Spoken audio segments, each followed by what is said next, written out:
আমাদের ওয়েস্ট বেঙ্গলের বেশ কিছু জায়গা আছে যেগুলো সত্যি কথা কেউ জানে না, একদম ছোটোর মধ্যে এতটাই অপ্রয়োজনীয়ভাবে পড়ে রয়েছে যে একসময় আমাদের এইখানকার হাতের কাজ কী ছিল হয়তো অনেকেই জানে না।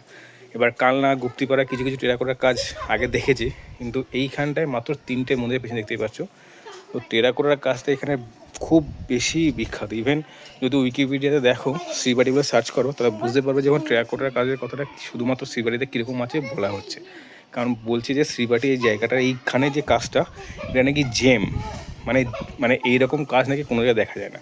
তো সেগুলো তোমার সাথে শেয়ার করো যে মন্দিরে কী কী কাজ রয়েছে। একটু বোরিং লাগতে পারে, বাট যদি দেখতে পারো ভালো লাগবে। আর যদি মনে করো যে আসবে, আমি লোকেশন দিয়ে দেবো। তবে হ্যাঁ, এখানে একা আসলে একটু বোর হতে পারো। তো এর সঙ্গে দুখানা সতীপীঠ আছে আশেপাশে, একটা যোগাদ্দা আর একটা আছে চণ্ডীপীঠ। তো এই দুটো একসাথে কভার করতে পারো। আমি আলাদা করে ভিডিও দিয়ে দেবো সতীপীঠে, তোমরা দেখতে পারো। আর এছাড়া সেপারেট একটা ভিডিও বানাবো যেখানে আমি 3টে কীভাবে ঘুরবো সেটা বলে দেবো। আর এই লোকেশন আমি দিয়ে দিচ্ছি। সবথেকে বেস্ট হয় কোনো বাইকে করে বা বাইকে করে আসলে বেস্ট হয়, বাট 4 চাকা করে আসলেও বা বাসে করে আসলে শ্রীবাটি কাটোয়া স্টেশন থেকে যে কোনো জায়গায় শ্রীবাটি বাসে কোন বাসে যাবো বলে যে দেখিয়ে দেবে, কাটোয়া স্টেশন থেকে আসতে হবে। আর একটা কথা, যেখানে নামবে সেখান থেকে কোনো না কোনো একটা টোটো বা কিছু করতে হবে, কারণ এটা অনেকটাই ভেতরে, অনেকটা ভেতরে।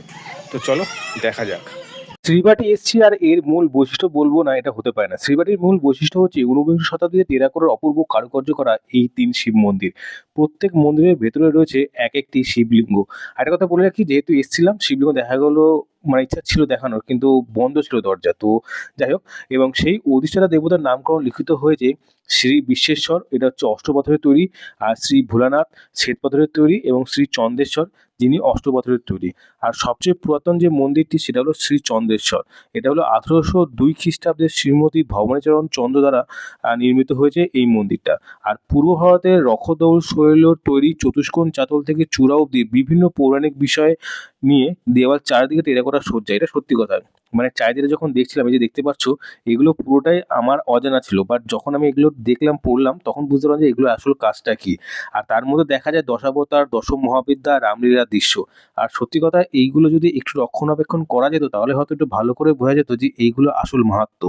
এবার যেহেতু এরকম অবস্থায় পড়ে রয়েছে, তো এগুলো বোঝার ক্ষমতা নেই যে কোনটা কি। তবে হ্যাঁ, কিছু কিছু জায়গায় দশাবতার, দশম মহাবিদ্যা, রামলীলার দৃশ্য কিছু চোখে পড়বে।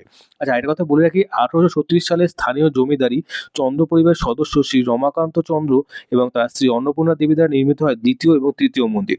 শ্রী ভোলানাথকে উৎসর্গ করার মাধ্যমে মন্দিরটি পঞ্চরত্ন শৈলীতে নির্মিত, এবং দেওয়ালে টেরাকোটায় শৈব, বৈষ্ণব এবং তন্ত্র ধর্ম প্রসঙ্গে বিচিত্র সজ্জা রয়েছে। এটা কিন্তু দেখলেই বুঝতে পারবে যে এখানে কি কি রয়েছে। এটা চোখে পড়ার মতো। শুধুমাত্র রক্ষণাবেক্ষণের জন্য সেগুলো বোঝা যাচ্ছে না।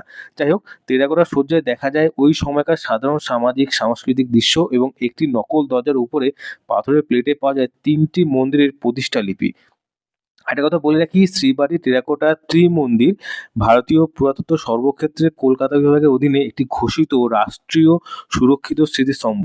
যদিও দেখে বোঝা যায় না, কারণ মানে বুঝতেই পারছেন যে কি মানে ব্যাপারটা বলতে চাইছি। তো যাক, এই মন্দিরগুলো সম্পর্কে আরো বেশি জানা যায়নি। আর যদি জানা যায় তো অবশ্যই শেয়ার করার চেষ্টা করব। আগে একটু বলে দিই কিভাবে এখানে আসতে পারবে। এখানে আসতে গেলে যদি একদম ডাইরেক্ট সিঙ্গি মোড়ে আসো, সিঙ্গি মোড় থেকে মিনিট 10 লাগবে বাইকে করে। তো সেখানেই পৌঁছে যাবে টেরাকোটার পুরোনো কাজগুলো। কাউকে জিজ্ঞাসা করলেই হবে যে পুরোনো 3টে মন্দির কোথায় আছে, তো তারা দেখিয়ে দেবে। তো সিঙ্গি মোড় থেকে আসলে সুবিধা হয়, কারণ সিঙ্গি মোড়ের আগে যদি কাটোয়া থেকে আসো, তাহলে সিঙ্গি মোড়ের আগেটা মোড় পরে ওখানে আসতে অনেক ঘুরতে হবে। তো ওই মোড়টা পেরিয়ে গেলে সিঙ্গি মোড় থেকে একদম বাঁ হাতে একটা গলি চলে যাচ্ছে, সেই রাস্তা দিয়ে সোজা আসলেই এই মন্দিরও দেখতে পারবে। একটু বোর লাগতে পারে এই মন্দিরটা, এই ভিডিওটা। তবে আমি একটা মাত্র কারণে ভিডিও করছি, কারণ এই মন্দিরটা আমার দেখে খুব ভালো লেগেছে। আর এরকম কাজ কিন্তু আমাদের সর্বত্র ছড়িয়ে আছে, আনাচে কানাচে। এখনো কালনার শিব মন্দিরের পাশে যে রাজবাড়ি, সেখানে গেলে কিন্তু টেরাকোটার কাজ দেখতে পাওয়া যায়। তো এরকম কিন্তু অনেক জায়গাতেই আনাচে কানাচে এগুলো চোখে পড়ে না। তো শ্রীবাড়ির জায়গাটা এমন একটা জায়গা যেখানে কারো চোখে পড়ার কথা না। আমার মনে হয় না যে কেউ কোনোদিন এই মানে মন্দিরের কাজটাকেও আপনার সামনে তুলে ধরবে। তো আমার মনে হয় যদি আশেপাশে খুব বেশি ঘোরা না হলেও, যদি আশেপাশে কোনো সময় একদিনের ট্যুর নিয়ে আসেন, তা বলবো যে মা চণ্ডী সতীপীঠ সঙ্গে যোগাদা সতীপীঠ যদি করতে পারেন, তাহলে এই মাঝখানেই কিন্তু এই টেরাকোটার কাজে এই মন্দিরটা পড়বে। এখানে ভেতরে মানে শিবের রয়েছে, শিব মহাদেব রয়েছেন। তো এখন দরজা বন্ধ ছিল বলে আমি দেখাতে পারছি না।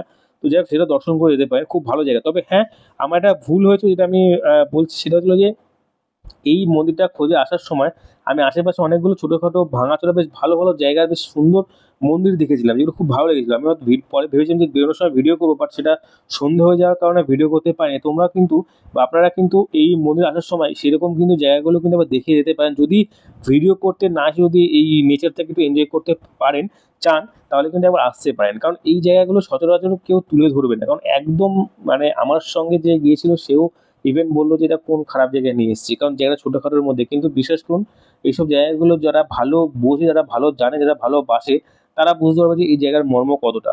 তো যাই হোক, আমার এই জায়গাটা ঘুরে কিন্তু বেশ ভালো লেগেছে। তো ভিডিওটা লং হতে চলেছে অনেকটা, যদি কেউ দেখতে চাও তো দেখতে পারো, নাহলে স্কিপ করে যেতে পারো। আর একটা কথা, যদি কিছু জানার থাকে আমাকে কমেন্ট করো, আমি জানিয়ে দেবো।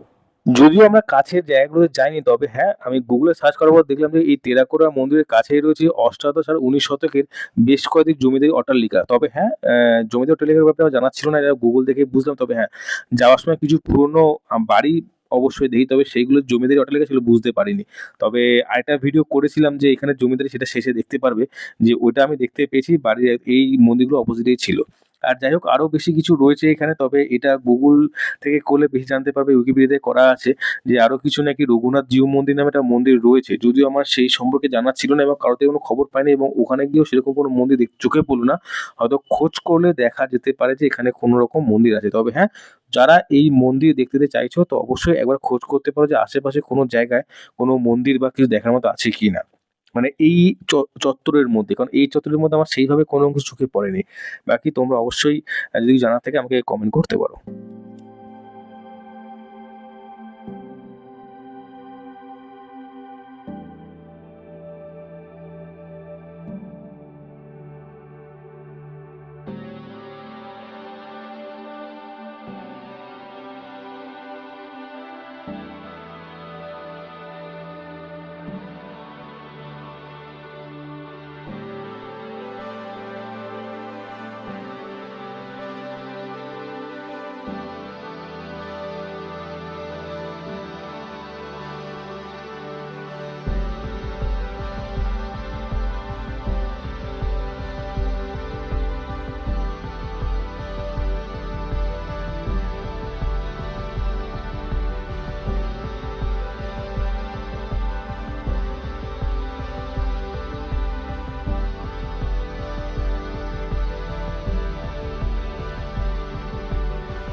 তো জানি ভিডিওটা হয়তো একটু স্লো হতে পারে, একটু বোরিং লাগতে পারে, বাট সিরিয়াসলি এই জায়গাটা আমার বেশ ভালো লাগলো পার্সোনালি, শুধুমাত্র দেয়ালের কারুকার্য দেখে আর কিছু না।